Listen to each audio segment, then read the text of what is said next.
pessoal, Cruzeiro 0, Coritiba 0. Eu sei que Coritiba vem de 2 vitórias, né? Sobre o Goiás e sobre o América, mas para mim esse foi o melhor jogo do Coritiba na temporada.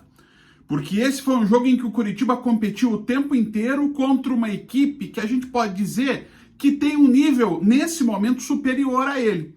O Cruzeiro está no meio da tabela, tem o Pepa fazendo um excelente trabalho. E o Cruzeiro é um time bem arrumado, apesar de um erro de escalação do Pepa hoje que minou principalmente o Bruno Rodrigues, aquele Bruno do Atlético do Paraná, melhor jogador do time, que ficou meio preso na marcação do Jean e do Kusevich. Mas o Coritiba teve uma bela postura, o Coritiba não foi retrancado, o Coritiba em dados momentos dominou o jogo, criou oportunidades e fez. Quem acompanhou o jogo pelo Premier ouviu os queridos Rogério Corrêa e Henrique Fernandes falarem que o Rafael Cabral, o goleiro do Cruzeiro, foi o destaque da equipe no jogo. Rafael sim fez boas intervenções, diante de um Coritiba que jogou com seriedade, que errou pouco e que teve o controle das ações em boa parte da partida. Vimos um Coritiba, de novo desenhado no 4-3-3 ou no 4-2-3-1 ou no 4-2-1-3, sei lá, da forma que você achar mais interessante. Coritiba com uma linha de 4 defensiva, com o Jean jogando no lugar do Henrique. Na primeira função do meio-campo, o Bruno Gomes, muito bem no jogo, Bruno Gomes.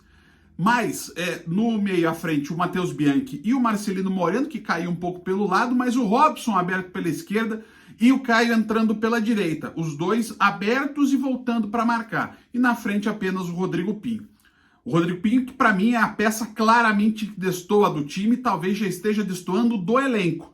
Tanto que o Edu entrou claramente fora de ritmo e deu mais solidez ao ataque do Coritiba. O Edu talvez tenha finalizado menos do que se espera de um centroavante, mas ele fez o que o Pinho tenta fazer e não consegue, que é abrir espaços para os seus companheiros, até criando jogadas pelo lado do campo, como naquele chute do Diogo Batista ao final, já na reta final do jogo, que obrigou inclusive o Rafael Cabral a parar para dar uma chacoalhada no time na reta final do jogo. Cruzeiro também teve chances, teve aquela chance no primeiro tempo em que a equipe teve a troca de passes muito interessantes e chegou até a frente no arremate que acabou indo para fora, né? Até tinha o Bruno Rodrigues mais do lado, mas a tentativa do Wesley, se eu não me engano, né? O do Robert acabou indo para fora.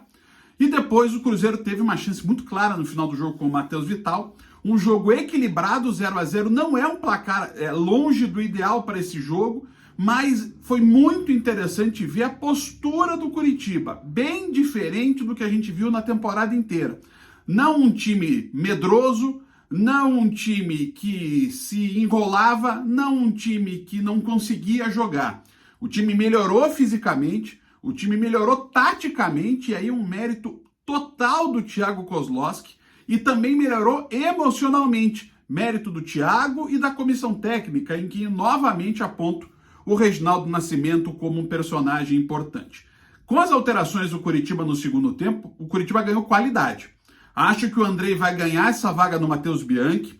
Eu acho que o Fran Sérgio está numa disputa aí de posição com o Bruno Gomes, mas o Bruno está muito bem na primeira função, o Andrei entrou bem no jogo também.